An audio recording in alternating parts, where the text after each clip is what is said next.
నా పేరు శ్రీరామ్ శ్రీనివాసులు.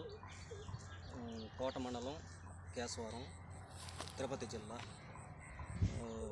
ఇదివరకు అదే బయో ఫ్యాక్టరీ నుంచి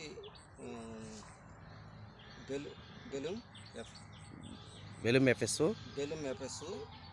ఐకే ఈ రెండు ఇచ్చాడు. దీన్ని వాడినప్పటి నుంచి ఇగురు బాగా వస్తుంది. సైజు ఇదివరకు సైజు కంటే కూడా కొంచెం పూ సైజు బాగా పెరిగింది. బాగా ఇగురు వస్తుంది. బాగుంది, చెట్టు బాగుంది. వంశీ అనే అబ్బాయి ఇచ్చాడు. ఇది సైజు ఇదే సైజు కూడా బాగానే ఉంది, వస్తుందా? ఇగురు మాత్రం బాగా తేటంగా వచ్చేసాడు కంప్లీట్గా మొత్తం. అవును కదా, ఇగురు బాగా వచ్చింది. ఇగురు బాగా వస్తుంది. సైజు కూడా మొగ్గ సైజు బాగా వస్తుంది. మొన్నటికన్నా కూడా నీకు మన కాటా విషయంలో కాటా కదా ఎక్కువ వేస్తారా? కాటాలు కొంచెం వెయిట్ కూడా వచ్చింది బాగా.